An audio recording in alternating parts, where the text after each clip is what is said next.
Hi, James Voice here, bringing you another video about personal finance, particularly concentrating today on cybersecurity and why you shouldn't click links like the one you've just clicked. Okay, in YouTube, you're not getting a virus from me, but here are some steps to help you prevent yourself from being at risk.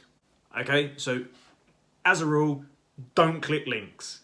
Okay, if you click a link that is fraudulent, one of three things is likely to happen. You could be directly defrauded.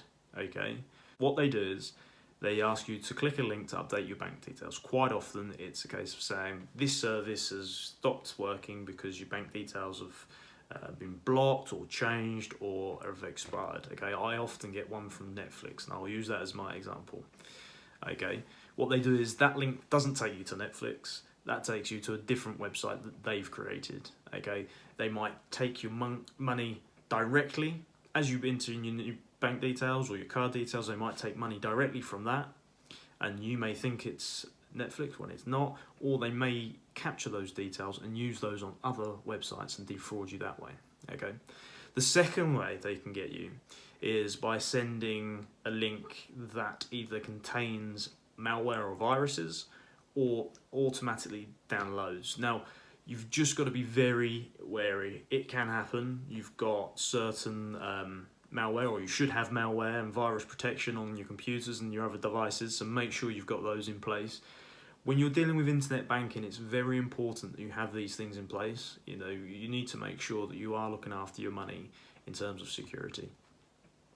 And obviously those viruses can do things, be that damage the computer, limit access, record information, and often you get viruses that sit dormant, so you don't even know there's something on your laptop or your computer until something bad happens. Okay, the third thing they can do is if you click a link, they know that you are an active email address, you're an active person, and that you are susceptible to spam and possible fraud emails. Once they've got an email, I don't know what they do with it, and I can only imagine that they either then spam you with other actual fraud, or they might sell those details on to someone else. But as when they get an email link that's been ticked, that's been pressed, they know that they can hit you again and again and again. And I'm sure it's out of probably 10, you're going to hit another one again. So it's just being careful with those. So again, as a rule, if you get an email and you're not entirely sure why you've got it, you know, unless you've specifically changed your bank or something's happened, you cancelled your cards, don't click on links. It's as simple as that. Just don't do it. Okay, if you get an email from, say, Netflix, the first time I received the email, I thought that seemed strange. So rather than click on the link, you go directly to their websites. You go to a known website. You don't click links. You go www.netflix.com or .co.uk. Go in through your account settings and just check things that way. If you follow that rule, you should prevent yourself at being caught out. Okay, the next thing is checking your emails. Now, often when you get an email from someone like Netflix, it looks like it's a genuine email. With emails and websites, it's very easy to copy the pictures, put them on the format, and they just need to make it look slightly professional.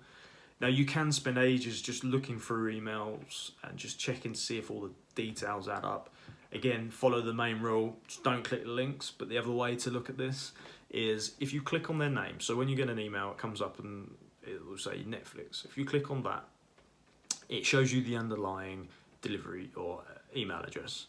Okay, sometimes you'll see that it's a string of random letters and numbers at something.com, and it's obvious it's a spam.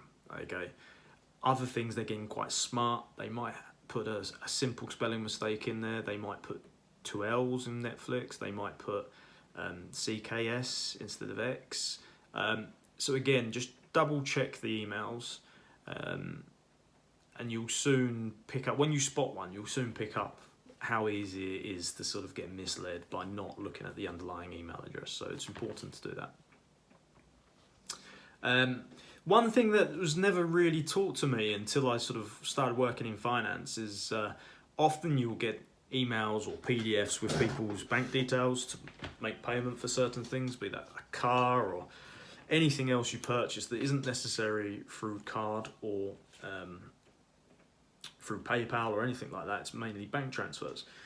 Now, the important thing is here, anyone could send you a PDF and they could put a company header on there and change the bank details, send that across to you, and you can make a payment, and ultimately it could go to the wrong account.